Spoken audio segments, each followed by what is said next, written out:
به نام آن که دل کاشانه اوست، نفس گردی متاع خانه اوست. حمدی به حد آن خدای پاک را، آن که جان بخشید مشتی خاک را. با اظهار سپاس از راهنماییش بر رسول خدای اظهار می داریم. صلوات خدای بر وی باد، تا بر روز جزا پیاپی باد. و رحمت خدا بر سراج امت امام اعظم باد، که به شرف سال بزرگ داشت و تجلیل 1310 سالگی او ما را مشرف شد که با عالم شناخته عالم اسلام، واعظ مشهور و محبوب شیخ محمد صالح پردیل از نزدیک دیدار ببینیم و شرفیابی فیض صحبتشان بگردیم. از نام همه حاضرین و اخلاصمندان ایشان را خیر مقدم میگوییم به شبکه بهارستان. استاد، شما را در کشور ما خوب میدانند، اما چون به مثل سخن از دهان لقمان خوشتر است. میخواهیم خود را معرفی بیشتر بنمایید و هم صحبت را حسن افتتاح ببخشید. خاص علاقمندان میخواهند بدانند که چرا پردیل تخلص کرده اید. در صورتی که میرزا عبدالقادر بیدیل فرمودند ز شرم بیدیلی خیش آب میگردم، مباد آینه پیش تو نام دل گیرد. اعوذ بالله من الشیطان الرجیم. بسم الله الرحمن الرحیم. الحمد لله و الصلاة و السلام علی رسول الله و علی آله و اصحابه و من والاه. اما بعد، مجددا السلام علیکم و رحمت الله تعالی و برکاته. خداوند تبارک و تعالی رو بسیار سپاسگزاریم و تشکر میکنیم به خاطر همه نعمتهای خوب و توفیقات ارزشمند و مفیدش. همه نعمتهای خداوند خوب هست و ارزشمند هست، اما با ارزشترین نعمتهای خداوند توفیق هدایت به دین مبین اسلام، یعنی هدایت به همه خوبی‌ها، پاکی‌ها، ارزش‌ها، توانمندی‌ها، مسئولیت‌ها و سعادت و خوشبختی‌ها. یعنی هدایت به همه خوبی‌هایی که در دنیا و آخرت وجود داشته باشه. یعنی هدایت به همه خوبی‌هایی که در تصور ما و شما بیاید. یعنی هدایت به همه خوبی‌هایی که خداوند خوب تشخیص دادن ماورای اون خوبی‌ها خوبی وجود ندارد. قطعاً اگر خوبی در غیر از دین خدا وجود داشت، خداوند رحمان و رحیم و خداوند خیرخواه و مهربان و دلسوز اون خوبی‌ها رو لحاظ می‌کردن، و اگر نه خداوند مهربان متهم به بدخواهی بندگانش می‌شدن و خداوند پاک و منزه است از بدخواهی بندگانش. جا داره که توفیقی که حاصل شده و سعادتی که نصیب این جانب شده به درگاه خدا سپاس بگم و همچنین بانیانی که سبب خیر برای بنده و دوستان بنده شدن بی نهایت تشکر و سپاسگزاری داشته باشم که این فرصت رو مهیا کردن که من به شهر عشق و عاشقان و شهر علم و علما بیام، اون هم کشور تاجیکستان. خداوند به همه عزیزان و سروران که در رأس اونها پرزیدنت امام علی رحمان که در حقیقت سبب خیری برای بنده شدن و ما رو در کشور خودشون و در جمع بسیار صمیمی و دوست داشتنی مردم خوبشون لایق دونستن و این دعوتنامه رو فرستادن. ما هم خیلی خوشحال شدیم و از این بابت هم از دولت و هم از ملت خوب و دوست داشتنی تاجیکستان بی نهایت سپاسگزاریم و بهترین پاداشی که من میتونم به این عزیزان تقدیم بکنم این که بگم جزاکم الله خیرا. چه خوش باشد که بعد از انتظاری به امیدی رسد امیدواری. از خیلی وقت پیش، نه از الان، دوست داشتم که به این کشور سفر بکنم، اما تا اذن و اجازه پروردگار نباشه هیچ قدمی انسان نمیتونه برداره، چون صاحب توفیق خودشه و صاحب فضل خودشه و صاحب منت خودشه. و این سفر ارزشی و ایمانی و خوب را جز فضل خدا چیزی دیگر نیست و جز دعای خیر شما عزیزان علاقمند به علم و علما چیز دیگر نیست. امیدوارم که این سفر سبب خیر و برکت برای بنده حقیر بشود و همچنین سبب خیر و برکت و افزایش دوستی و محبت بین ما و شما بشود و این اولین سفر و آخرین سفر نباشد، بلکه این افتتاحی باشد برای دیدارهای مکرر، اون هم به خاطر رضای خدا و دیدار برادران و خواهران اسلام. بنده محمد صالح پردل هستم. زادگاه بنده در شهر بندرعباس در کنار ساحل خلیج فارس.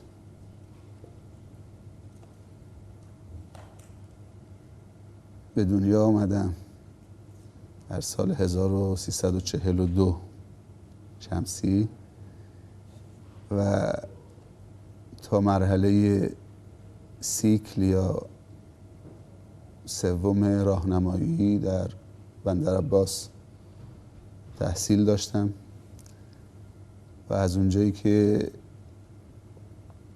شیخ عزیزی داشتیم به اسم شیخ محمد ضیایی رحمت الله علیه که فکر میکنم کم و بیش شما هم از صحبتان و سخنان این استاد و متفکر بزرگ بهره بردید، چون که زبانشون زبان فارسی و تاجیک هست. ایشون به رحمت خدا رفتن. ایشون انگیزه منو برای ادامه تحصیل در شهر پیامبر در دانشگاه اسلامی مدینه که برای فرزندان جهان اسلام تأسیس شده بود توسط علمای بزرگ جهان اسلام، از جمله امام ابوالحسن ندوی رحمه الله که یکی از بنیانگذاران این دانشگاه بودن، منو تشویق کرد و گفت که فرزندم، من فراموش نمی کنم این علما چقدر مهربانن، همه رو فرزند خودشون میدونن. گفت فرزندم، البته پدرم با ایشون دوست بودن و این دوستی سبب شد که ما هم بهره مند بشیم و از برکات مدینه سهمی نصیب ما بشه. بالاخره خواهش کردن که این پسر منو بفرستید مدینه تا درس بخونه، تا کسب علم بکنه. خواهشات مکرر، تقاضاهای مکرر. شیخ گفت هنوز این بچه شما کوچکه، بذار سنش کاملتر بشه، بذار دیپلم بگیره. بعد گفت نه، پسرم صبر نداره و من خواهش میکنم هر طوری هست ایشونو زودتر بفرست. بالاخره مدارکمون رو فرستادن اونجا. بعد از 2 سال قبولی دانشگاه ما در شهر پیامبر صلی الله علیه وسلم بالاخره آمد و ایشون به من بشارت دادن که فرزندم شما قبول شدید، برید درس بخونید. من همیشه این فرزندم تو گوش منه، پسرم، فرزندم.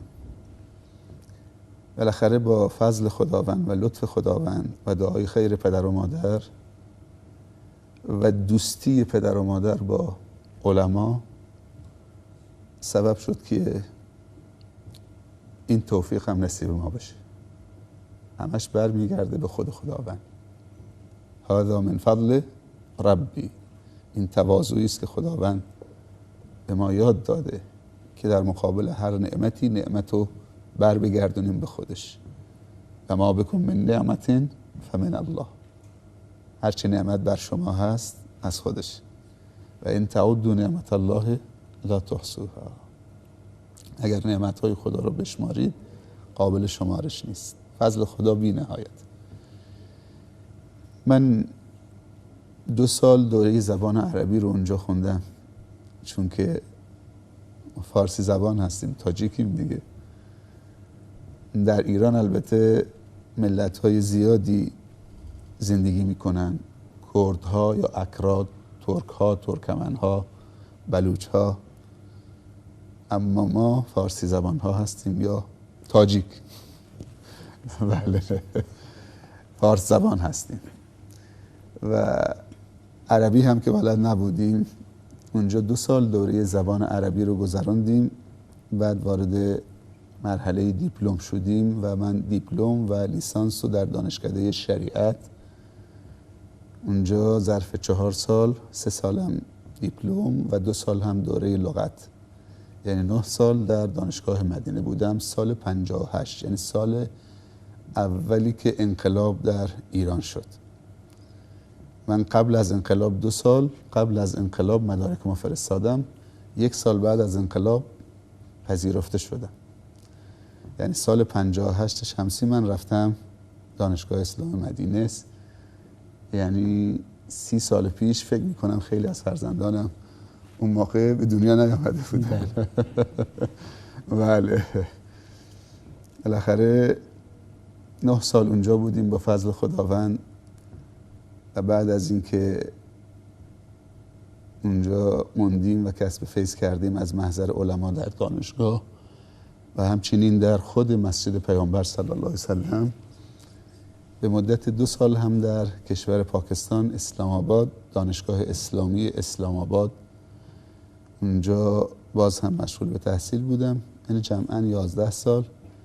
بعد از اون دیگه برگشتم به ایران و با فضل و توفیق خداوند این برنامه ها خیلی ساده و آرام آرام شروع شد و خودم هم نمیدونم که چطوری شد که الان اینجا در جمع شما هستم. اونم دوباره برمیگرده به فضل خداوند، چون بالاخره خداوند بر هر چیزی قادر هست. ان الله علی کل شیء قدیر. الله فعال لما یرید هست. تعز من تشاء و تذل من تشاء. خداوند است که عزت میبخشد. عزیزمون و سرورمون سوال نمودن که چرا تخلص شما پردل هست. ما قسمی داریم در حکومت به اسم اداره ثبت احوال شخصی، اداره ثبت احوال. خب پدر من یکی از خیرین و یکی از بزرگان منطقه بودن و از وقتی من یاد میدم بچه بودم در این راه بودن و از باب تزکیه نفس و تزکیه خانوادگی نیست، بلکه از باب و اما به نعمت ربک فحدث، با نعمت خدا سخن بگوییم. از شجاعت خوبی برخوردار بودن. مأمور ثبت که ایشونو میشناختن برای انتخاب تخلص گفتن شما پردل. بله دیگه تخلص ما شد پردل. حالا من نمیگم من پردل هستم ولی دلم پره. سلامت باشید. دلم پر هست و خیلی درد دل دارم با همه عزیزان، همونایی که خویشاوندن و همونایی که مسلمانن و همونایی که انسانن. چون انسان 3 تا خویشاوند داره، 3 تا رحم داره. یک رحم خویشاوندی است و یک رحم اسلامی است و یک رحم انسانی است. علامه اقبال لاهوری هم همیشه میگه، تو نوارها و سخنرانی ها هم شنید، چین و عرب همارا، هندوستان همارا، مسلمی هم وطن ہے، سارا جهان همارا. چین و عرب مال منه، هندوستان مال منه، مسلمان هر کجا که باشه هموطن منه، سارا جهان همارا، کل جهان مال منن و همه مال منن و ما همه رو دوست داریم، هم برادران خویشاوندمون و خواهرانمون که با ما نسبی قوم خویش هستن، یعنی ارحام هستن، قرابت داره، و هم اونایی که همکیش ما هستن که شما باشید، انما المؤمنون اخوه، و هم اونایی که هم جنس ما و هم نوع ما هستن، انسان ها با هر ایده و مسلکی و کیشی که باشن، اونها هم نوع ما هستن و دوستشون داریم و براشون دعای خیر میکنیم. مجددا تشکر و سپاسگزاری از اینکه این فرصت پیش آمد و این ملاقات بسیار ارزشمند صمیمی. من نمیگم از امروز شما رو میشناسم، من از خیلی وقت شما رو میشناسم، اما حضور فیزیکی توفیق نداشتم و همیشه در بندر عباس در هر کجا که بودم خودمو تسلی میدادم و میگفتم گر در یمنی چوبا منی پیش منی، ور پیش منی چوبی منی در یمنی. من با تو چنینم ای نگار یمنی، خود در عجبم که من تو هم یا تو منی. انما المؤمنون اخوه. و حکیم عرب میگوید رب اخ لک لم تلده امک. خیلی وقتا برای تو برادر و خواهری پیدا میشه که از مادر تو زایده نشده. غیر از شما هستید؟ نه شما هستید. خیلی خوشحالم که در کشور شما حضور دارم و اینجا رو کشور خودم میدونم و خیلی خوشحالم که این توفیق نصیب شد که در این شبکه تلویزیونی خوب، اونم شبکه تلویزیونی بهارستان، که اطلاع پیدا کردم این شبکه مخصوص جواناست و خود ریاست جمهوری هم نظر خاصی بر این شبکه دارن و عنایت خاصی دارن و این بسیار حرکت ارزشمند و مفید هست که جوانا احساس بکنن رئیس جمهور در حق اونها پدری میکند و این فرصت به اونها داده که بیان در میدان و خودشونو محک بزنن. متشکرم. سلامت باشید. خب اینجا که جوانان حضور دارند، البته اونها با شما سوالها دارند و خواهش میکنیم که خب یگان چه پرسیدنی ها باشند اگر مرحمت. استاد میگفتید که شخصیت مسلمان در عصر حاضر باید چگونه باشد؟ بله، خیلی ممنون از سوال خوبتون، چون خود سوال هم یک هنر هست و یک فن هست. ما فکر میکنیم که جواب دادن یک فن هست و یک هست، ولی سوال کردن مهمتر از جواب دادن هست و سوالهای خوب همیشه به ذهن همه نمیرسه و شاید خیلی ها ندونن چه سوالی مهمتر هست و مفیدتر هست که سوالو مطرح بکنن. پس من خواهشم اینه که همیشه، نه در این جلسه، عزیزانی که سوالهای خوب به ذهنشون میرسه همیشه سوال بکنن از علماشون، از اهل ذکر، اهل فن، چون سوال مال یک نفره اما جواب برای همه هست. پس سوال خوب کردنم هنر میخواد، توفیق میخواد. یه وقت انسان سوالی میکنه که هیچ عملی روی سوالش مترتب نمیشه.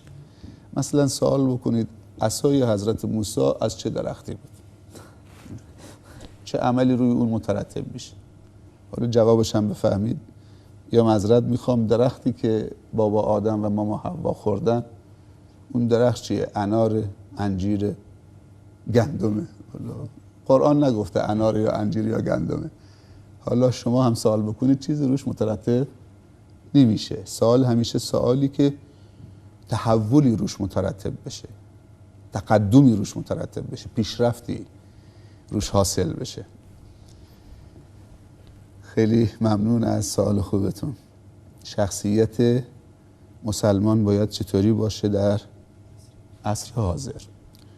شخصیت مسلمان باید قوی و جذاب باشه، در یک جمله، هم قوی و هم جذاب، زیبا.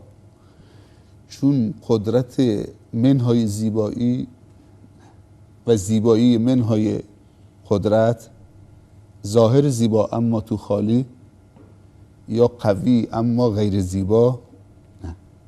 اسلام هم به قدرت پرداخته و هم به زیبایی پرداخته. اگه الله قوی است علیم، حکیم، قدیر، مقتدر. الله لطیف هم هست، الله جمیل هم هست. ان الله جمیل یحب الجمال. الله زیباست و زیبایی رو دوست داره.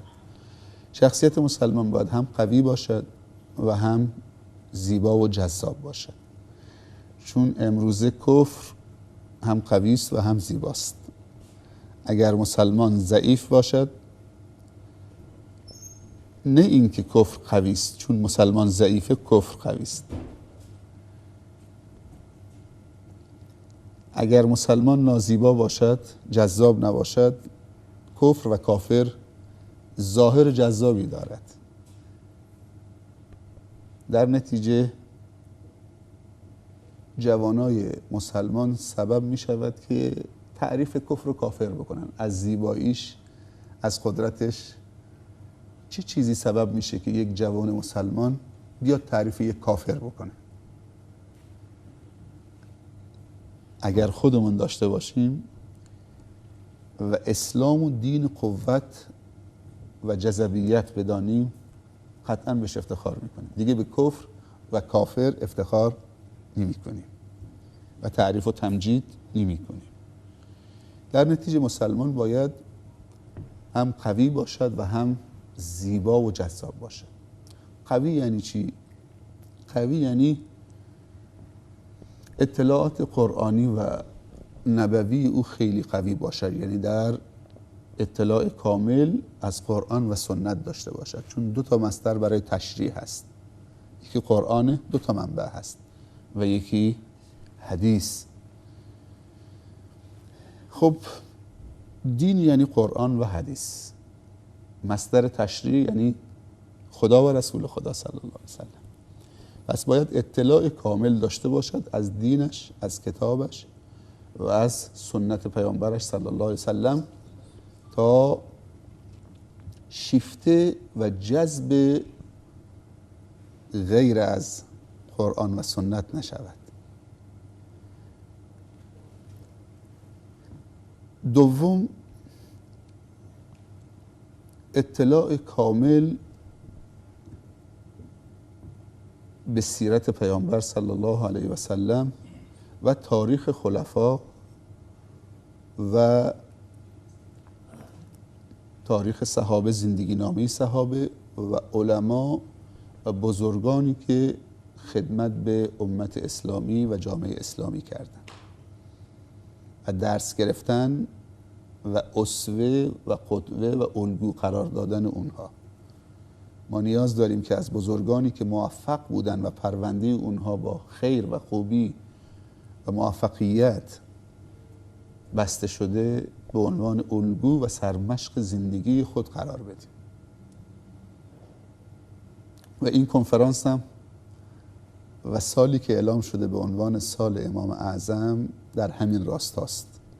یعنی نه اینکه بزرگداشت خالی، بلکه بزرگداشتی که ما امید و شخصیت و تلاش و توفیقات و علم و دانش و عمل و تقوا و دعوت و جهاد و جهد و تلاش و همه الگو برداری بکنیم و همت والای این شخصیت بزرگ امام ابو حنیفه که من در یک کتابی درباره زندگی نامه ایشون خوندم، ایشون از 4000 از علمای تابعین کسب فیض کردن. از 4000 عالم از تابعین. این میتونه تحولی در شما جوانای خوب و نسل آینده که این امام اعظم کی بوده، چقدر همت داشته. پس به صرف این که یک بزرگداشت و یک تعدادی جمع بشن، تعریف و تمجید از گذشته بکنن. حکیم عرب میگه که لیس الفتا من قال کان ابی، ان الفتا من قالها انا ذا.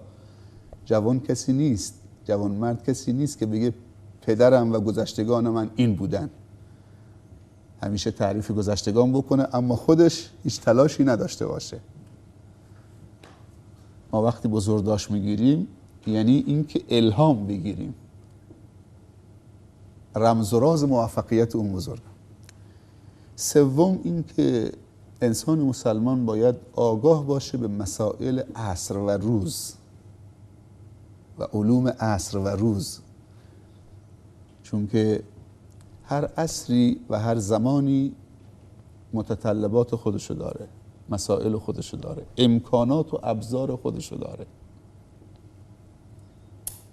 پس از امکانات روز و علوم روز و مسائل روز نباید عقب بمونیم، چون اسلام گفته هم دنیای آباد و هم آخرت آباد. ولا تنس نصیبک من الدنیا. بله، دنیا ملعون نیست، دنیا خیر و برکت. خوشا آنان که با عزت زگیتی بساط خیش برچیدند و رفتند، ز کالاهای این آشفته بازار محبت را پسندیدند و رفتند. دنیا همه چیز توش هست، مهم که با چه نگاهی به دنیا نگاه بکنیم. چهارم، آگاه بودن و اطلاع داشتن از سیاست‌های استعماری حاکم بر دنیا. مسلمان نباید فقط ساده و دلپاک باشه، باید زیرک و باهوش باشه، مثل امام اعظم. زیرک و باهوش، دلی مهربان، پاک، بی‌آلایش، مثل دل پرنده و گنجشک، کبوتر، اما زیرکی و باهوشی مار. بالاخره سیاست هایی بر دنیا حاکم هست، ما اگر نفهمیم سیاست استعمارگران، خب دچار مشکل خواهیم شد. من مجبورم که یک کمی توسعه بدم تو این مسئله. استعمار 3 سیاست جهنمی رو در جامعه اسلامی و امت اسلامی پیاده میکنه. یکی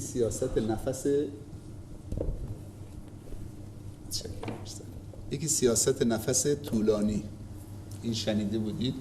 سیاست نفس طولانی. یکی سیاست 1 قدم به عقب به خاطر 2 قدم به جلو. یکی سیاست تفرقه بنداز، حکومت بکن. سیاست نفس طولانی، نفس استعمار خیلی درازه و خیلی طولانیه، خسته نمیشه. امروز کاری انجام میده برای 200 سال بعد، امروز برنامه‌ای میریزه برای 200 سال 300 سال بعد. ما مسلمان ها عجول هستیم، کاری میخوایم امروز بکنیم فردا نتیجه ببینیم.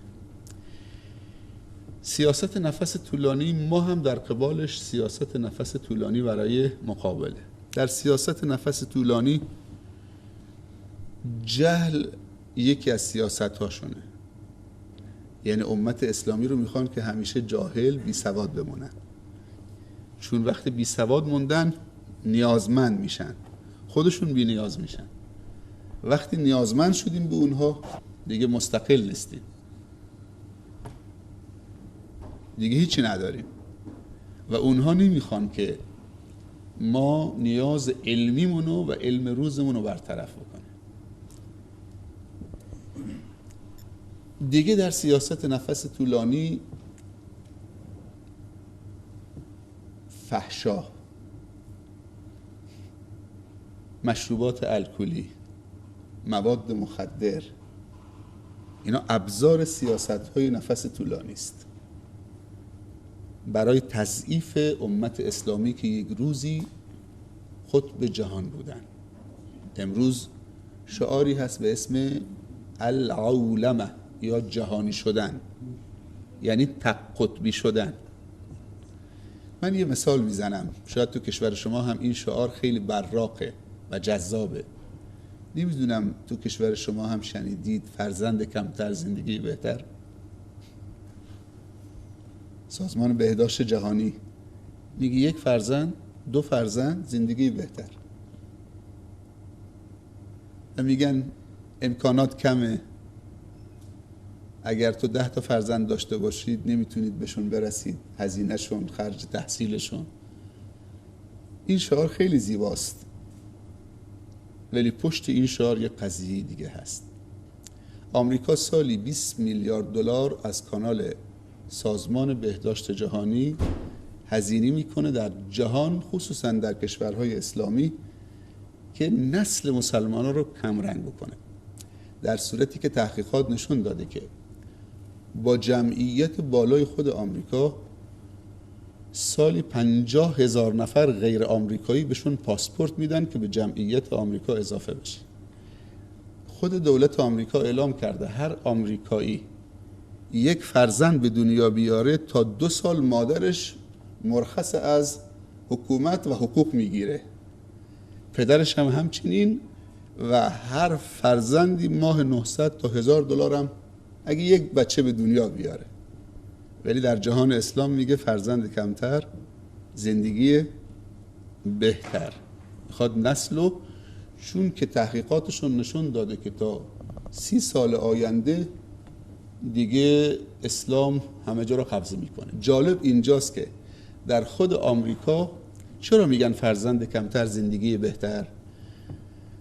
چون که اونجا جامعه از هم پاشیده، خانواده وجود نداره، زن آزاده، مرد آزاده، در نتیجه ازدواج کردن، چون ازدواج سنت پیامبره و سبب مسئولیت میشه و سبب توسعه و توانمندی میشه.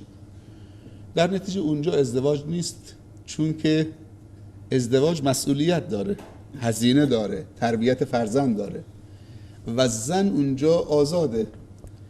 هم لذت، اگر کسی ازدواج بکنه لذتش کمتره تا اینکه آزاد باشه با هر کسی، در ظاهر لذتش بیشتر و مسئولیتش کمتر.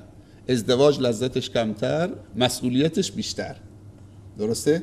چون یک زن دیگه، یک همسره، مسئولیتش، هزینهش، خرج، مخارج.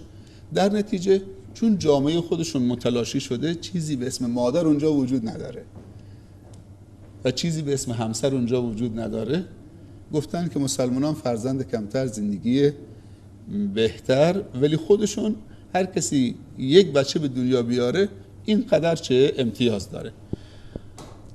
جالب اینجاست که باز کسی استقبال نکرده از این طرح در آمریکا، چون آمریکا و اروپا یک کشور پیره، یک کشور پیره، سنشون پیره. در نتیجه کسانی که از این طرح استقبال کردن 2 گروه بودن: سیاه پوستا که اینها زنگی های اونجا هستن، اصلیتشون مسلمان بودن، و مسلمونا، اینا بچه دار میشدن، جایزه میگرفتن. میگم سالی 50,000 پاسپورت فقط آمریکا میده که انسان بره اونجا آمریکایی بشه. خب چه لزومی داره؟ پس ما باید سیاست های حاکم بر جهانو توسط استعمارگران بدونیم، وگرنه نمیتونیم موفق بشیم.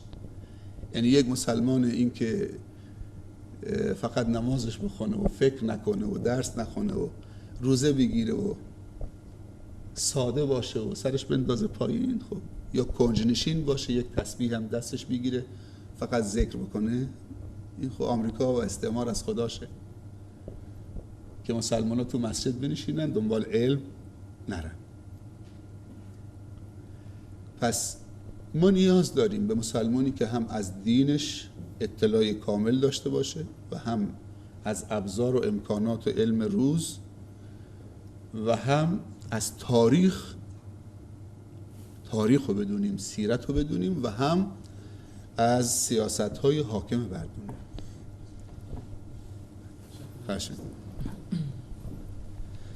استاد میبخشین، در کشور ما با اقدام و دستوری رئیس جمهور محترم امام علی رحمان سال آینده سال معارف و فرهنگی تکنیکی اعلام گردیده است. شما در این خصوص برای ما چی توصیه میدهید؟ خیلی ممنون، جزاکم الله خیر. این سوالم بسیار سوال خوبیه. من خیلی خوشحال شدم، یعنی 1 سال پیش که خود پرزیدنت امام علی رحمان اعلام کردن، بلا فاصله اونجا خبر به من میرسه بدون تلفن ها، چون من در طول هفته هر روز دوستان و برادران تاجیکی اونجا میان بندر عباس، بعضی مستقیم میان از اینجا، بعضی میان مشهد، بعضی از جاهای دیگه میان، و این خبر بلا فاصله من خیلی خوشحال شدم و اولین کسی که در اولین باری که این خبر رو شنیدم در دبی بودم. یکی از دوستان اونجا به من گفت حالا سال امام اعظم اعلام شده، فرصتی است که شما بیاید. به من گفت که شما یک سخنرانی درباره امام اعظم داشته باشید تو مسجد خودتون اونجا بفرستید برای به عنوان هدیه برای ما. خب من فکر نمی کردم که دیگه توفیقی پیدا کنم که خودم بیام، ولی 1 سال پیش من این خبر داشتم، خیلی خوشحال شدم چون یک ابتکار خیلی خوبیه.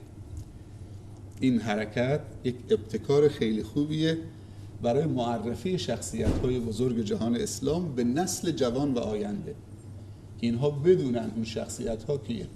خب این که امام اعظم ابو حنیفه بوده رحمت الله علیه، ما مقلدشیم کافی نیست، این که شناخت نیست. امام اعظم کی بوده؟ چه شخصیتی بوده؟ وقتی من میگم 4000 معلم و استاد از تابعین داشته، یعنی چی؟ یعنی چی؟ یعنی علم با 1 استاد و 2 استاد و 3 استاد نیست.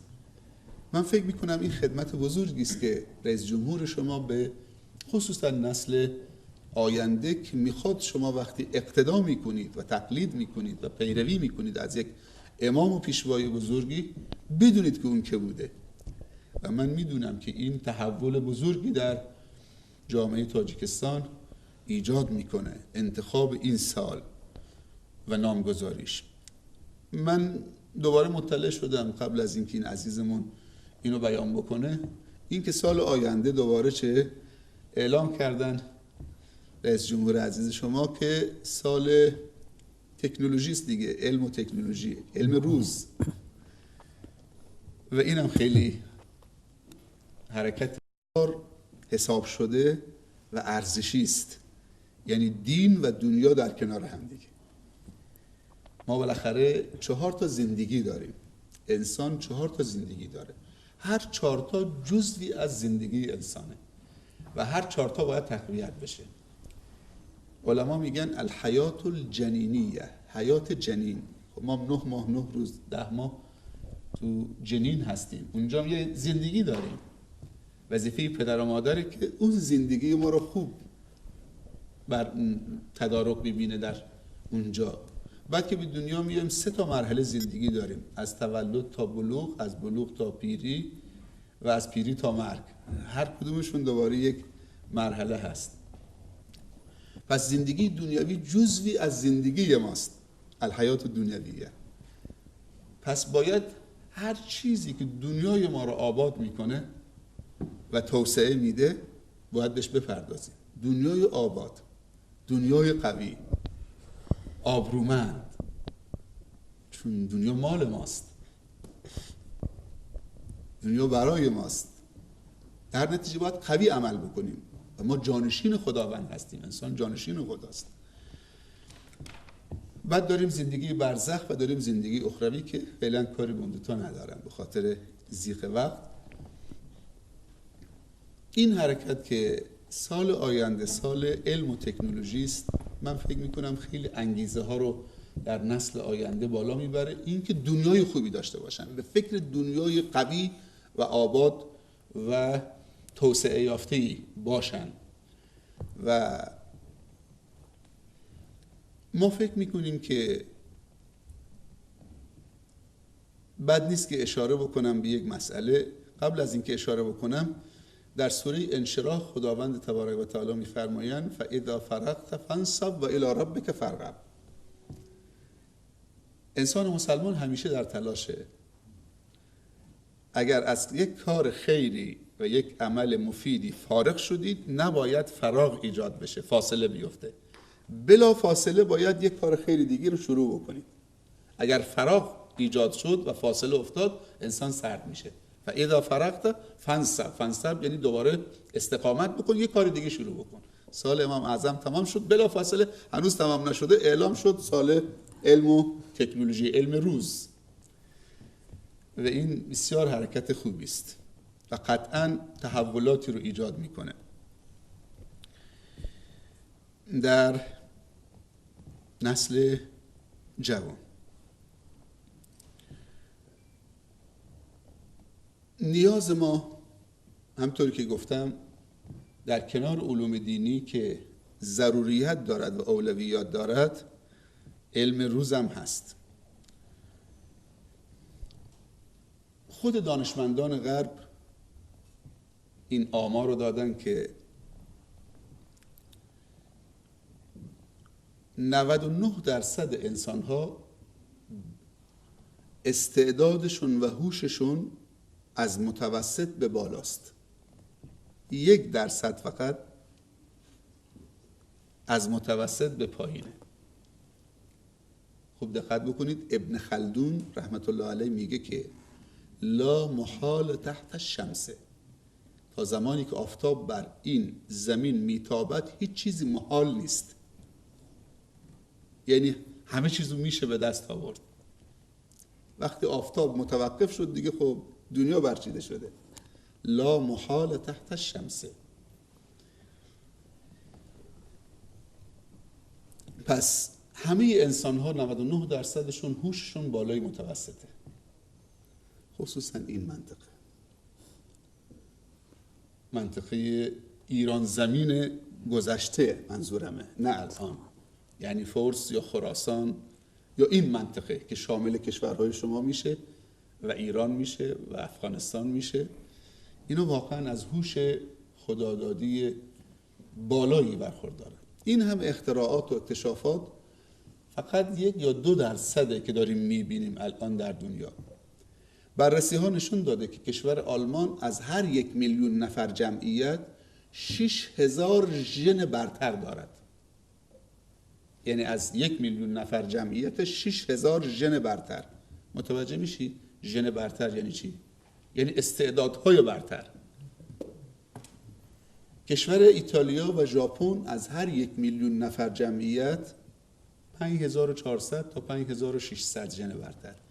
کشورهای اسلامی از جمله ایران از هر 1 میلیون نفر 1.5 تا 2 نفر، از 1 میلیون نفر 1.5 تا 2 نفر.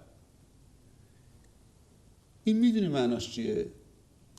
یعنی اونها از ما با استعدادترن؟ نه، معناش اینه که اونها این ژن‌ها و استعدادها رو از سن بچگی پرورش دادن، تست دادن، تقویت کردن. ما در کوه‌ها دنبال معدن گچ، معدن سنگ، معدن شن هستیم. داریم کوه رو میچرخیم که معدن گچ و سنگ و سیمان و شن و ماسه و شن پیدا بکنیم. پیامبر صلی الله علیه و سلم فرموده الناس معادن کمعادن الذهب والفضه خیارهم فی الجاهلیه خیارهم فی الاسلام اذا فقهوا، او کما قال صلی الله علیه و سلم.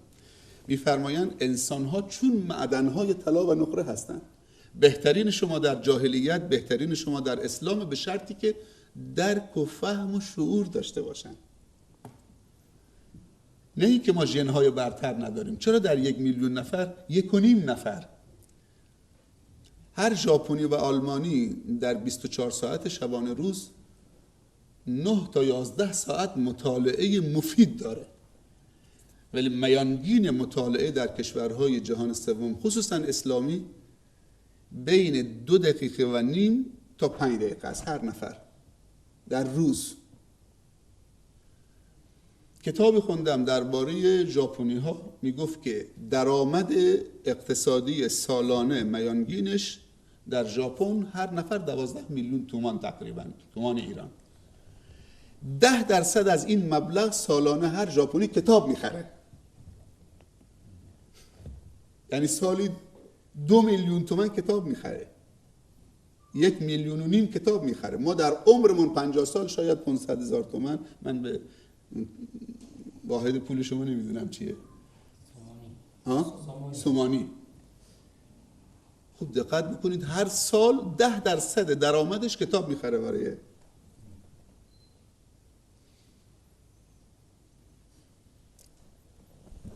سوال خیلی به جایی است که دیدگاه من چیه و انتخاب به جایی است که رئیس جمهور شما داشته، حسن انتخابه.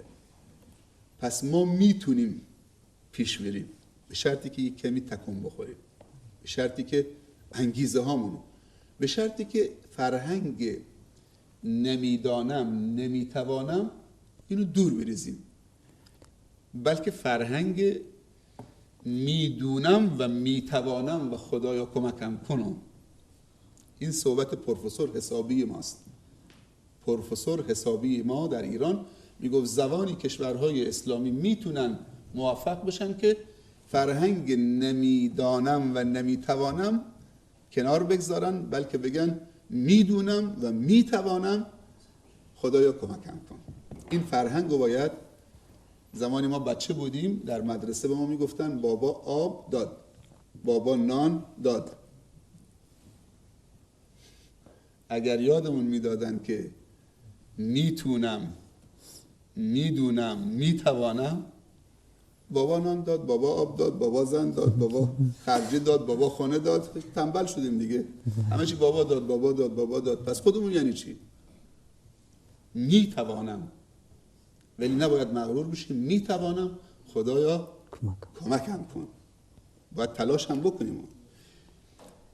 من دوباره در لابلای این صحبت ها 3 تا عامل برای موفقیت لازم هست. یکی تفکر، یکی تلاش و یکی توکل.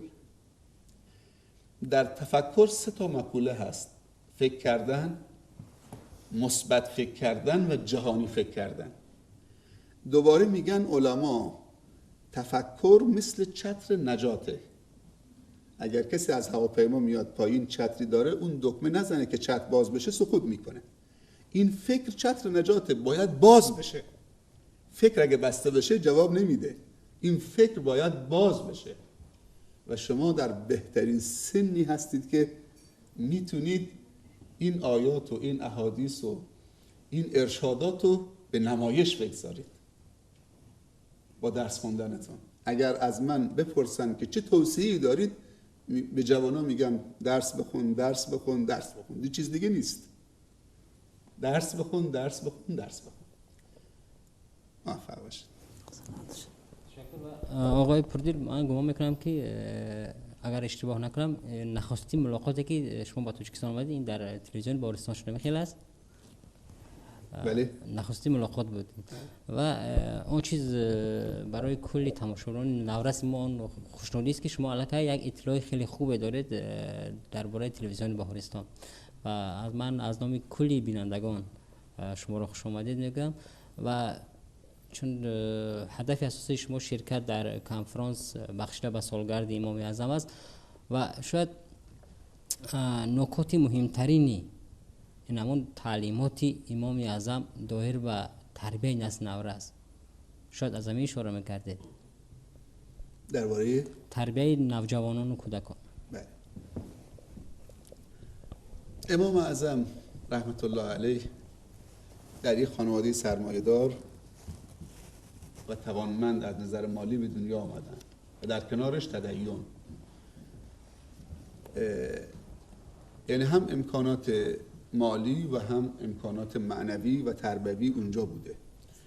قطعا وقتی که فرزندی موفق میبینیم، قطعا پشتش یک پدر و مادر و یک والدین موفق و خوب و با انگیزه و با نشاط و قوی وجود داره.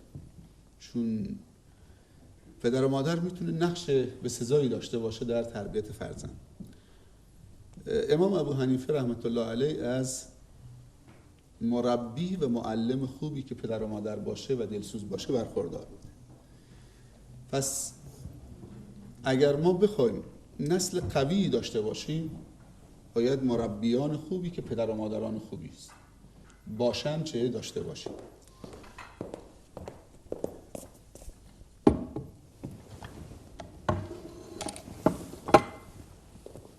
امام اعظم همونطوری که در ابتدای صحبتم اشاره کردم، با دارا بودن پدر و مادر خوب موفق شد که از 4000 معلم از تابعین کسب فیض بکنه. از 4000 معلم با تخصصات مختلفشون و اونقدر ایشون با تواضع و فروتن بودن که 18 سال زانو زدن جلو استادشون حماد و از ایشون کسب فیض کردن. 18 سال خستگی ناپذیر بودن یعنی اون استعداد و هوششون آموخته کرد و فکرشون با تلاش بیوقفه، خستگی ناپذیر برای کسب علم و توکلش هم بر خدا. تفکر، تلاش و توکل. و من یتق الله یجعل له مخرجا و من یتوکل علی الله فهو حسبه و اتقوا الله یعلمکم الله. تقوا خودش سبب علم لدنی خواهد شد. همه این ابزار در امام بود و خداوند برای این شخصیت مقبولیت نوشته بود و بعد محبوبیت. پس توفیقات خداوند طلبیدنی است، یعنی ما باید توفیق رو بطلبیم. پدر و مادر ما باید توفیق رو از خدا بطلبن و بزرگترین توفیق فرزند عالم، صالح و مصلح هست. فرزند عالم، صالح و مصلح، یعنی تنها صالح شدن ملاک نیست، بلکه مصلح شدن هم ملاک نیست. همین ابزار بالاخره دست به دست هم داد و عوامل این شخصیت شکل گرفت. شخصیتی فارسی، از اصل جدشون از کابل بودن، ولی امام و پیشوای بزرگ در فقه اسلامی شدن که میلیاردها انسان مسلمان عرب هم بیشون اقتدا میکنن. برسد آدمی به جایی که به جز خدا نبینند. بنگر تا چه حد دست مقام آدمی و رفعنا لک ذکرک. نام نیکو که همینطوری بلند نمیشه، باید رفتار نیکو باشه، عمل صالح باشه. پس خوب دقت بکنن عزیزان که یک عجم و یک فارسی، فارس زبان، از کشور افغانستان، از کابل، اصلیتشون از کابل، به چه مقامی رسیدن که پیشوای میلیاردها مسلمان عرب هم شدن و تاریخ خودش رو تکرار میکنه با خوبیهاش و بدیهاش. و شما هم میتونید در آینده شخصیت بزرگی بشوید اگر که در همه اون عواملی که سبب موفقیت امام شد شما هم انشاءالله تلاش بکنید و حرکت بکنید و الگو برداری بکنید. قطعا شما هم انسانهای بزرگی خواهید شد. تشکر. یک نکته دیگر، چون در صحبت شما بیشتر به کودکان و نوجوانان توجه کردید، این خیلی خوب است و واقعا آن چیز باعث خوشنودی در تاجیکستان نیست. پس از به دست آوردن استقلال دولتی امروز نوجوانان ما امکان دارند که هم از علم‌های دنیوی و هم از علم‌های دینی خیلی بهره خوب گیرند و یکی از مثال عادی ترین این مثلا تاسیس دانشکده اسلامی در تاجیکستان است. و آن چیز دیگر اون است که مثلا امروز علاقه کودکان و نورسان ما میتوانند که در آزمون‌های گوناگون جهانی در رابطه با علم‌های دینی و دنیوی شرکت می‌ورزند و جایزه سزاوار را هم می‌گیرند. و یکی از این گونه نورسانی که حالا در پاولی ما نشسته است، نوردین، در آزمون قرائت، در آزمون قارگی در شهر جده جای مقام اول سزاوار شد و شاید پاره از قرائت ایشان را شنوید. بله حتما.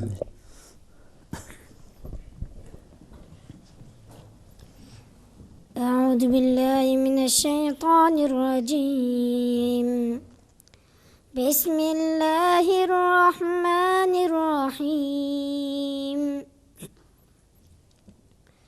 وإنه لتنزيل رب العالمين نزل به الروح الأمين على قلبك لتكون من المنذرين بلسان عربي مبين وإنه لفي زبر الأولين أولم يكن لهم آية أن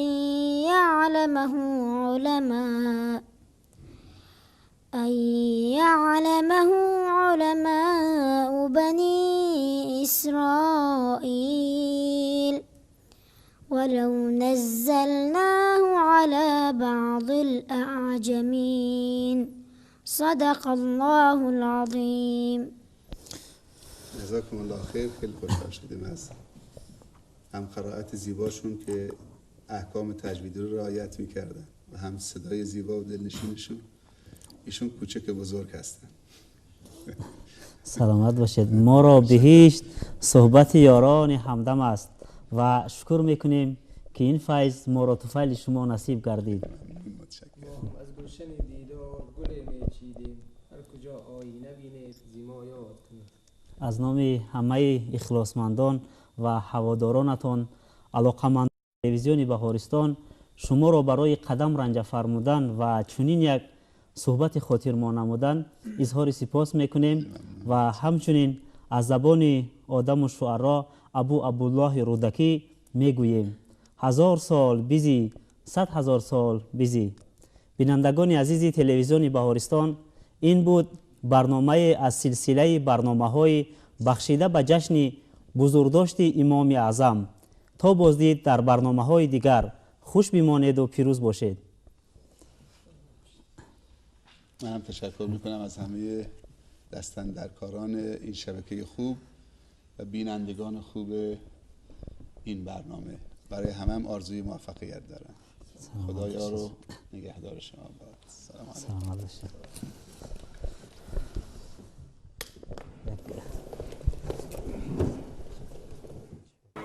در دوزخ اگر وصل تو در چنگ آید، مار از حال بهشتیان ننگ آید. ور بی تو به صحرای بهشتم خوانند، صحرای بهشت بر دلم تنگ آید.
در دوزخ اگر وصل تو در چنگ آید، مار از حال بهشتیان ننگ آید. ور بی تو به صحرای بهشتم خوانند، صحرای بهشت بر دلم تنگ آید.